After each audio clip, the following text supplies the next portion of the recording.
আসসালামু আলাইকুম, কোহিনুরস কুইজিনে সবাইকে স্বাগতম। আপনারা কেমন আছেন? আশা করি সবাই ভালো আছেন। আমরা আপনাদের অনেক অনেক ভালো আছি।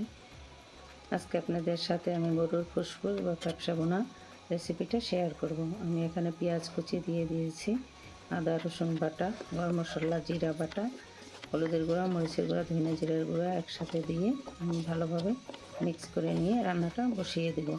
আর আমি প্রথমেই ফ্যাপসাটা ধুয়ে সিদ্ধ করে নিয়েছি। সিদ্ধ করে ছোট ছোট করে টুকরো করে আমি গরম পানি দিয়ে আবার ভালোভাবে বারবার আমি ধুয়ে নিয়ে ঠান্ডা পানি দিয়ে ধুয়ে নিয়েছি। ধুয়ে নিয়ে ব্যবসাটা বসিয়ে দিলাম। আমি ভালোভাবে কষিয়ে এবার ঝোলের পানি দিয়ে দিলাম। ঝোলের পানি দিয়ে আমি ব্যবসাটা একেবারে ভুনা ভুনা করে নিব।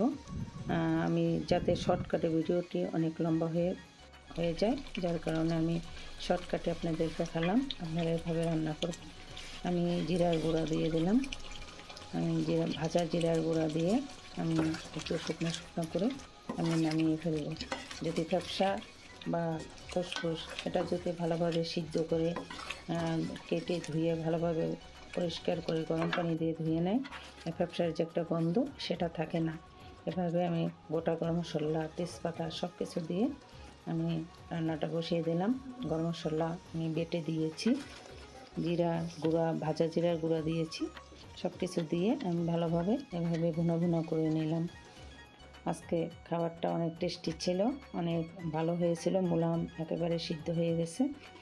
এভাবে যদি ফ্যাপসা বা ফুসফুস ভুনা করা হয় অনেক টেস্টি হয়, খাবারের স্বাদ অনেক দ্বিগুণ বেড়ে যায় এভাবে ভুনা ভুনা করলে।